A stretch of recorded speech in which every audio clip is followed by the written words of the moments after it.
अजी साथियों, अस्सलाम वालेकुम रहमतुल्लाहि व बरकातहू। आदाब, नमस्ते, सत श्री अकाल। अजी साथियों, जैसा कि आप जानते हैं कि माननीय इलाहाबाद हाई कोर्ट में 24 तारीख को माननीय कोर्ट में मदरसा आदमीगढ़ शिक्षकों के मामले की सुनवाई लगी हुई थी।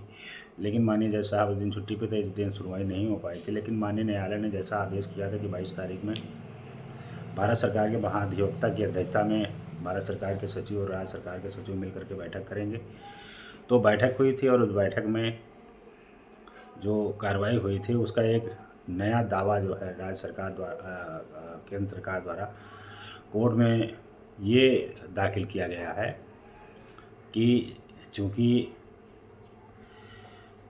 जिन सालों का बकाया मानदेय है उन सालों में प्रोजेक्ट अप्रूवल बोर्ड की बैठक नहीं हुई थी, इसलिए मदरसा आधुनिकीकरण शिक्षकों को उसका जो है बकाया मानदेय नहीं दिया जा सकता और इसकी जिम्मेदारी राज्य सरकार पर है, राज्य सरकार इनका मानदेय दे।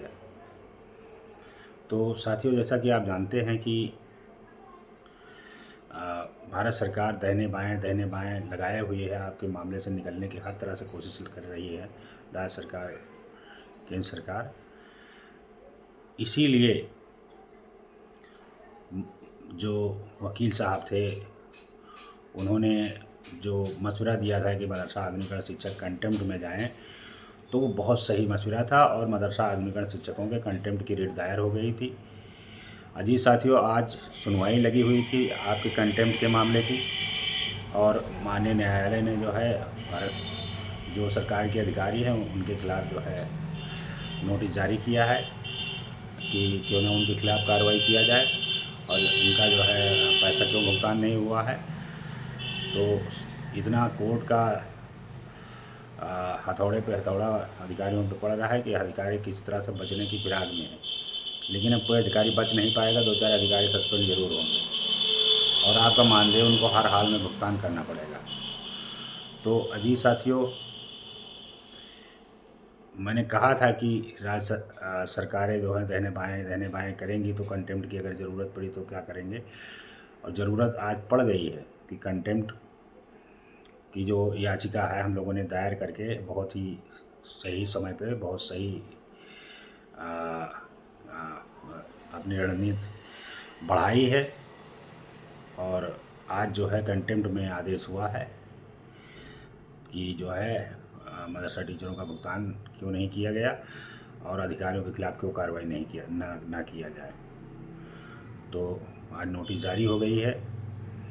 और साथियों, मैं आपको बताना चाहता हूँ कि जो लोग कंटेम्प्ट में मदरसा टीचरों को जाने से रोक रहे थे, अब उनके मुंह पे ताला लग जाएगा, क्योंकि जिन लोगों को उन लोगों ने रोक रखा है वो अगर कंटेम्प्ट में शामिल नहीं होंगे तो उसका लाभ उनको शायद मिलने में दिक्कत आ जाए। इसीलिए मैं कह रहा हूँ कि जो शिक्षक कंटेम्प्ट में शामिल होने से रह गए हैं, अभी सवेरा है, सब लोग शामिल हो जाएं और आपको भी इसमें शामिल करा दिया जाए। तो कंटेम्प्ट की याचिका दायर हो गई है और जो शिक्षक आज तक किसी भी मुकदमे में शामिल नहीं हुए हों वो ज़रूर मुकदमे में शामिल हो। ये न सोचे कि आपको पैसा इस रेट से मिल जाएगा। इस रेट से उन्हें पैसा मिलेगा जो रेट में शामिल हुए थे और कंटेम्प्ट में शामिल हैं, लेकिन जो किसी रेट में शामिल नहीं है उनको पैसा नहीं मिलेगा। इसीलिए सभी शिक्षक साथी जो रेट में नहीं गए हैं वो किसी के चक्कर में ना पड़े। व्हाट्सअप सोशल मीडिया के जो लोग आपको बहका रहे हैं वो खुद रेट में शामिल हैं। वो आपको सिर्फ गुमराह कर रहे हैं कि आपको पैसा न मिले। वो चाहते हैं कि आप घर पे बैठे रहें, हाथ पर हाथ धरे बैठे रहें, आप हिले ना, जिससे आपको कुछ न मिले। तो उनका ये मकसद है। उनका मकसद है आइमास जो काम कर रहा है उसका बुराई करना, उसका विरोध करना, आपको पैसा दिलाना। आप उनका कोई मोटो नहीं है। उनका जो वीडियो है यूट्यूब पे, जो यूट्यूबर बन गए हैं, उनके उस पर लाइक आ जाए और व्यूज आ जाएं, इसके लिए वो काम कर रहे हैं। वो आपके पैसे के लिए काम नहीं कर रहे हैं। आपके पैसे की लड़ाई आइमास लड़ रहा है और मजबूती से लड़ रहा है। जितने आपके मुकदमे में जब से दायर किया गया है, जितने आदेश हुए हैं, आप रीड निकाल के देख लीजिए, जितने आदेश आज तक हुए हैं आपके मुकदमे में, उतने आदेश कोई भी रीड में नहीं हुए होंगे। इतनी ज़बरदस्त पैरवी किया गया है आपके मामले की। और देखिए, कंटेम्प्ट की भी आज सुनवाई हो गई तो इस तरह से लगातार आपके मामलों की जो है सुनवाई हो रही है और हम लोग जो है जीत के बिल्कुल करीब बढ़ रहे हैं और जल्द से जल्द आप लोगों को मानदेय मिलने वाला है। बिल्कुल आप लोग खुश रहिए, परेशान न होइए। वकील साहब कह रहे थे आज कि बहुत अच्छा किया जो हम लोगों ने रिट दायर कर दिया और ये पुनर्विचार याचिका में ये दाहिने बाएँ कर रहे थे, अब ये दाहिने बाएँ कर नहीं पाएंगे और कंटेम्प्ट में उनके खिलाफ़ कार्रवाई होना निश्चित है। तो इसीलिए शिक्षक साथियों, जिस तरह से वकील राय दे रहे हैं और जिस तरह से आप लोग हमारे साथ शामिल हैं, विश्वास रखिए और मजबूती से हमारे साथ जुड़िए। जो मैं कह रहा हूँ गलत नहीं कहूँगा, मुझे कोई किसी चीज़ की लालच नहीं है। सभी लोग मिल के आए, मिल के लड़ाई लड़ते हैं। कोई भी बात झूठ बोल कर नहीं करते हैं, जो काम करते हैं ईमानदारी से करते हैं। और जो भी जिस शिक्षक ने भी हमारे साथ आए उसके साथ मजबूती से मैंने लड़ाई लड़ा है। अगर आप अपना समय सुनहरा समय खो दोगे लड़ाई लड़ने का, तो कल आप पछताते रहोगे, कोई आपका साथी नहीं होगा।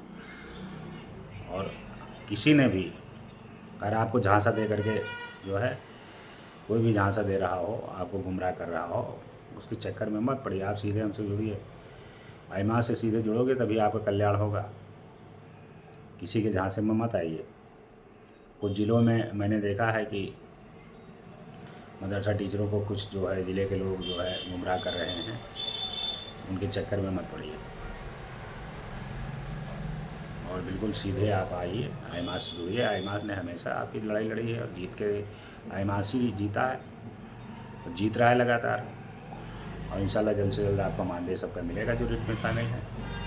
इसलिए सभी शिक्षक साथी से मेरी पुरजोर अपील है कि आप आईमास का साथ दें। बहुत बहुत शुक्रिया। अस्सलाम वालेकुम।